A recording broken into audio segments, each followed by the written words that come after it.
नमस्कार, वैष्णवीच्या स्वयंपाकघरात तुम्हा सर्वांचं मनापासून स्वागत. आज आपण मस्त असे महाराष्ट्रीयन स्पेशल कांदा पोहे बनवणार आहोत. कांदे पोहे म्हटलं की प्रत्येकाच्या आठवणीतील काही क्षण लगेचच ताजा होतात. तर चला परफेक्ट असे कांदा पोहे बनवण्याची रेसिपीला सुरुवात करूया. इथे मी 1 वाटी पोहे घेतले आहे.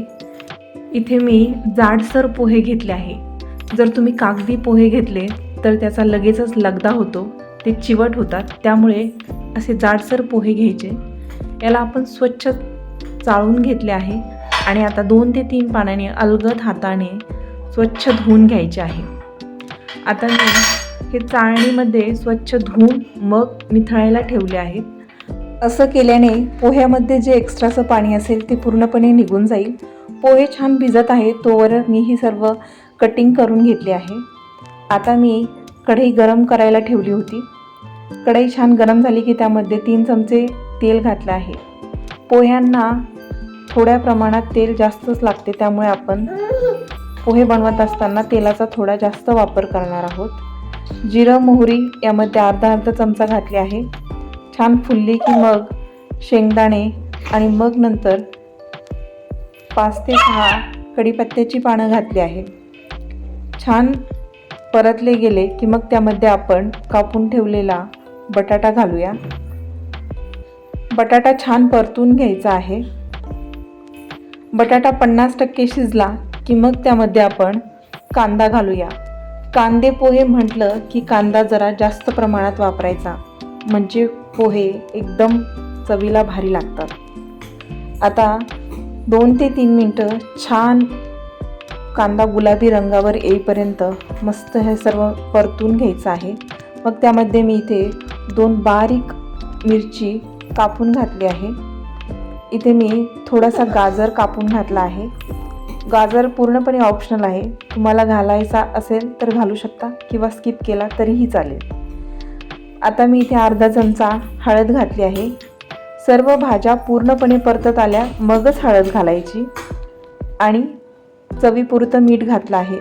मीठ हे भाज्या परतत असतानाच घालायचं, कारण पोहे खाताना बटाटा गाजर हे अळणी लागणार नाही, त्यामुळे मीठ हे आधी घालायचं.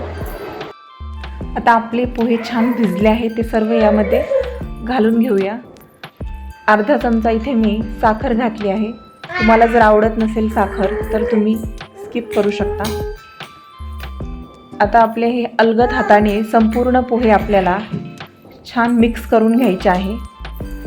आपल्या पूर्ण हळदीचा कलर या पोह्यांना लागला पाहिजे. इथे एक महत्त्वाची टिप्स म्हणजे पूर्ण पोहे परतल्यानंतर आपण पाण्याचा थोडासा शिडकावा करायचा आणि मग त्यावरती झाकण ठेवायचं. यामुळे काय होतं की पाण्याची छान वाफ तयार होते आणि मग आपल्या पोह्यांमध्ये ती वाफ तयार होऊन पोहे एकदम मऊ लुसलुशीत पडतात. आपले मस्त असे मऊ लुसलुशीत कांदा पोहे बनून तयार आहेत. अशा पद्धतीने जर तुम्ही कांदा पोहे बनवले तर हे पोहे अगदी 3 ते 4 तास देखील एकदम मऊ लुसलुशीत राहतात. ही रेसिपी तुम्ही नक्की ट्राय करा आणि खाताना मस्त असं कांद्याने गार्निश करायचं आणि तुम्हाला आवडत असेल तर तुम्ही यावरती बारीक शेव देखील घालू शकता. मस्त असं लिंबू स्क्वीज करून तुम्ही या पोह्यांचा आनंद घेऊ शकता.